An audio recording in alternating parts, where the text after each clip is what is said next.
Can I see your phone? Mm-hmm. Do you want to unlock it? Yeah.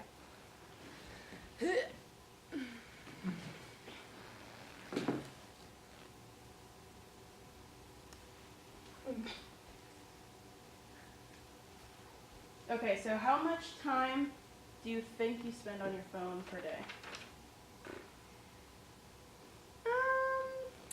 I'd say probably about like 6 hours. Probably like 9 hours out of the 12. I don't know. Americans spend, on average, 5 hours on their phone per day, checking it over 150 times. If 5 hours isn't a shocking amount of time for you, this is 1/3 of our waking hours.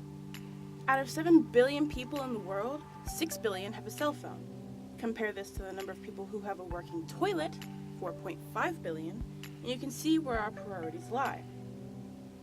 A new study by Baylor University showed that female college students spend an average of 10 hours a day on their phones, with an 8-hour average for men. That's sick. That's disgusting. Oh no. That makes me feel good that I'm only on it for 3.5 hours a day. This study had a very small sample, so it should be taken with a grain of salt.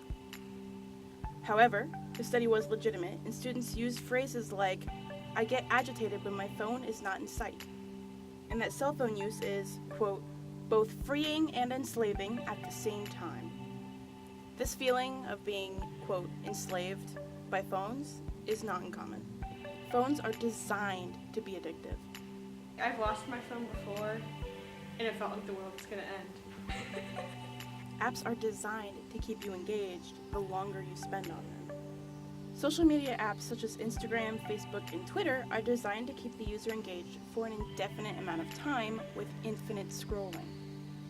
Taking away an endpoint reduces the user's sense of control, similar to Netflix and YouTube's autoplay function, which makes it harder to stop watching.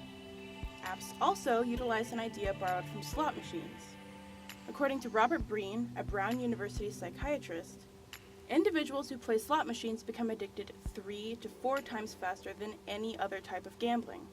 According to 2016 data, slot machines account for more revenue than all other casino games combined. Apps recreate this experience of pulling a slot machine lever with the pull to refresh motion, giving the user fresh content every single time. Notifications are also designed to get you to spend more time on an app. Usually, notifications are to let the user know that a real person is trying to contact them. But apps recreate this experience with push notifications. How do you feel about red notification bubbles? We've talked about this. They annoy me.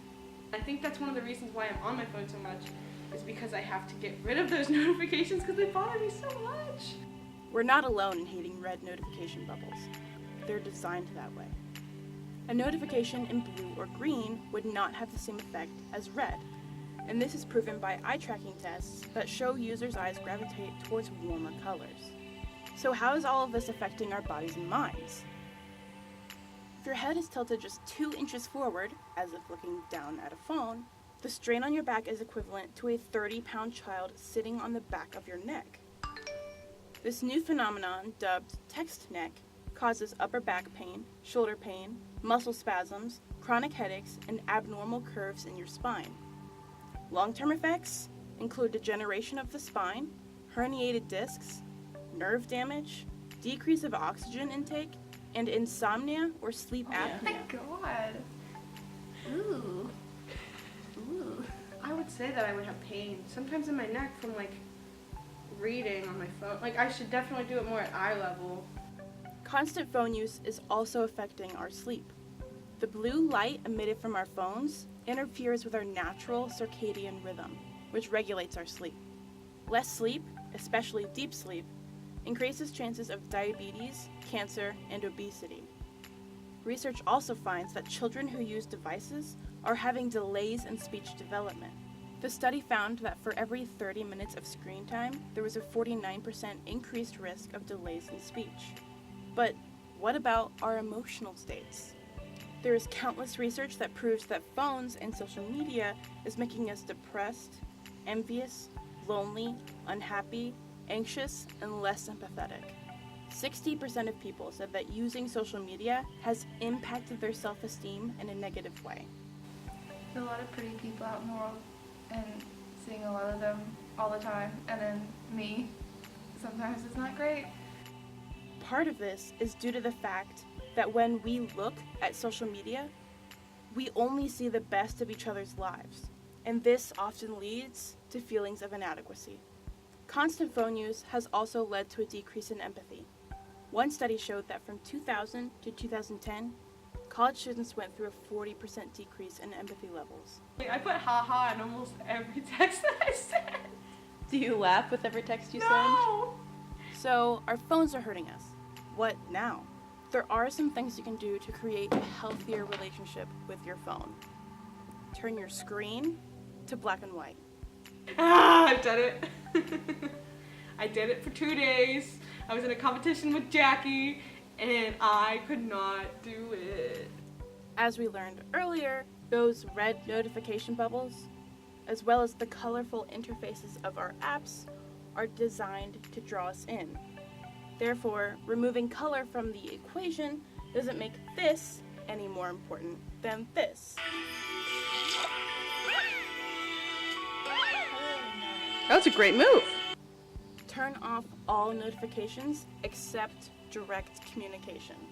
Definitely need to do that because I'm the person that has to check all the notification bubbles, so I probably should do that. Only leave on what is most important. Messages, calls, emails, work. Restrict your home screen to everyday tools. Lift, email, calendar, direct communication. Use folders to put apps that took up most of your time a little bit harder to find. No phone 2 to 3 hours before bed. Trust me, your sleep will thank you. I feel like I could do that I can't do that. for an hour or so. I read before bed, and that really helps me to relax and get tired and sleepy. Lastly, hold your phone at eye level. This will decrease the strain on your back and your neck. Yeah, like doing this. Like. No, I'm always going to be looking at my phone like this. It's never going to look down. In the end, it's important to ask, what is genuinely worth our attention? Like what app? Oh, that's so hard. That's such a vague question.